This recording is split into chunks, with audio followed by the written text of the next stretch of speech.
നമസ്കാരം. ഖത്തറിലെ പുതിയ വിശേഷങ്ങൾ അറിയാൻ ആകാംക്ഷയോടെ കാത്തിരിക്കുകയാണ് നിങ്ങൾ ഏവരും. കൊടും ചൂടിന്റെ കാഠിന്യത്തിലാണ് ഖത്തർ. ചൂടിന്റെ കാഠിന്യം കാരണം ഇത്തവണ പല സ്കൂളുകളും വേനൽ അവധിക്കായി നേരത്തെ അടച്ചിരുന്നു. മലയാളികൾ അടക്കമുള്ള പ്രവാസികൾ ഏറെയും നാട്ടിലേക്ക് പുറപ്പെട്ടു കഴിഞ്ഞു. തിരിച്ചു പ്രവാസ ഭൂമികയിലെത്തുന്നവരെ സ്വന്തം മണ്ണിൽ ജീവിതത്തിന്റെ അനർഘ നിമിഷങ്ങൾ തേടിയുള്ള യാത്ര ഏവർക്കും സന്തോഷകരമാകട്ടെ എന്ന് ആശംസിക്കുന്നു. ക്രോണോ ദോഹ ദർബാറിലേക്ക് ഏവർക്കും സ്വാഗതം. അറേബ്യൻ പ്രവിശ്യയിലെ ഏറ്റവും വലിയ മ്യൂസിയമാണ് ദോഹയിലെ മ്യൂസിയം ഓഫ് ഇസ്ലാമിക് ആർട്ട്. ചരിത്രം ബാക്കി വെച്ച അമൂല്യ ശേഷിപ്പുകൾ നിങ്ങൾക്കായി. ഖത്തറിന്റെ സാംസ്കാരിക തലസ്ഥാനമെന്ന വിശേഷണമുള്ള ദോഹ. ഖത്തറിന്റെ ഓരോ കുതിപ്പും ദോഹയുടെ ഹൃദയമിടിപ്പുമായി ബന്ധിച്ചിരിക്കുന്നു.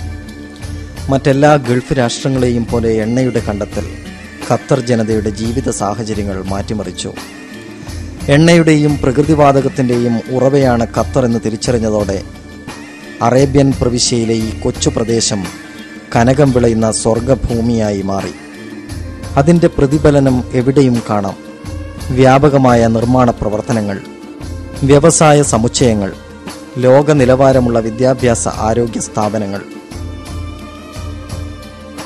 ഭൗമശാസ്ത്രപരമായി അയൽ രാജ്യങ്ങളുമായി മുട്ടിയുരുമി നിൽക്കുന്ന ഖത്തറിന്റെ കിടപ്പ് അതിന്റെ സാംസ്കാരിക സമ്പന്നതയ്ക്കും വഴിയൊരുക്കി.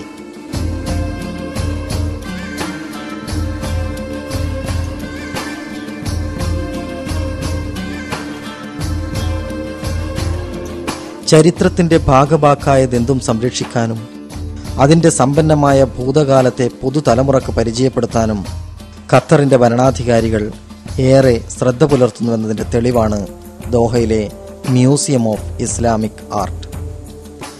അറേബ്യൻ പ്രവിശ്യയിൽ തന്നെയുള്ള ഏറ്റവും വലിയ മ്യൂസിയമാണ് ദോഹയിലേത്. ഇസ്ലാമിക രാഷ്ട്രങ്ങളുടെ പാരമ്പര്യത്തനിമ നിറം മങ്ങാതെ സൂക്ഷിച്ചിരിക്കുന്ന 45,000 സ്ക്വയർ മീറ്റർ വിസ്തൃതിയുള്ള മനോഹര സൗധം. ലോകപ്രശസ്ത ചൈനീസ് ആർക്കിടെക്ട് ലിയോമിൻ പൈ ആണ് മ്യൂസിയം നിർമ്മിച്ചത്. ഇസ്ലാമിക പാരമ്പര്യത്തിന്റെ മാതൃകയിൽ തന്നെ പണികഴിപ്പിച്ചിരിക്കുന്ന കെട്ടിടമാണിത്.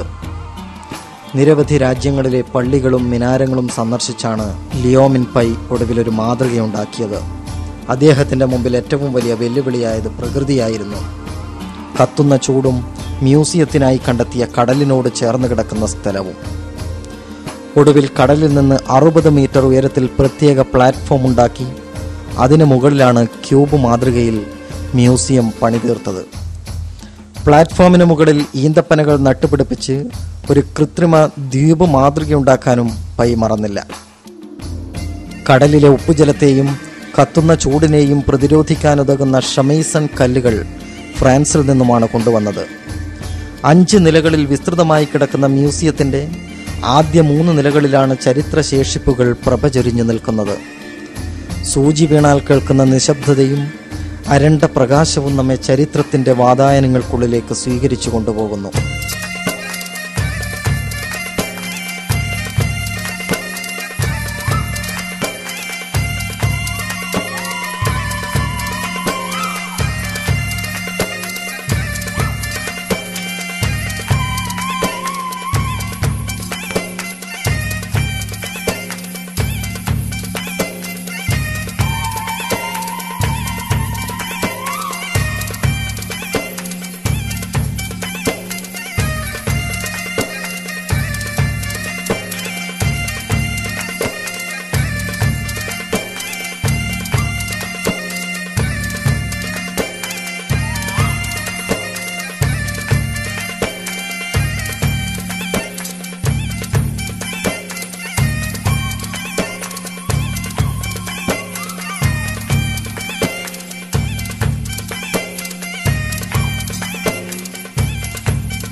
നൂറുകണക്കിന് വർഷങ്ങൾക്ക് മുമ്പേ നമ്മെ കടന്നുപോയ ഒരു തലമുറ.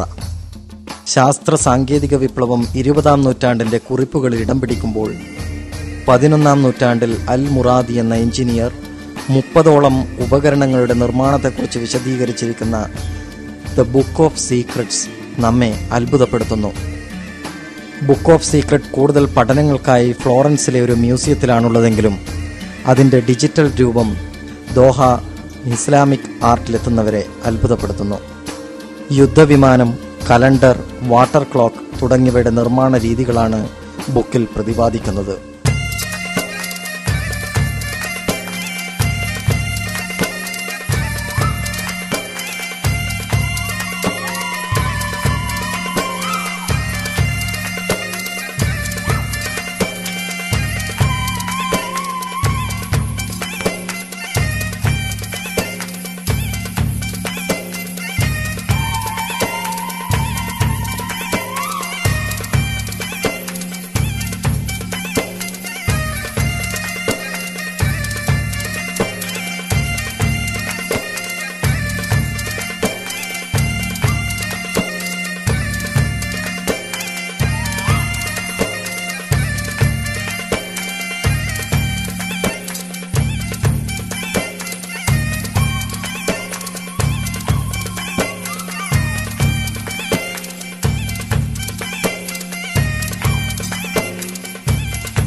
ഇന്ത്യ, ഇറാൻ, തുർക്കി തുടങ്ങിയ രാജ്യങ്ങളിലെ നിരവധി ചരിത്ര വസ്തുക്കളുടെ കലവറ തന്നെയാണ് Doha museum of Islamic art.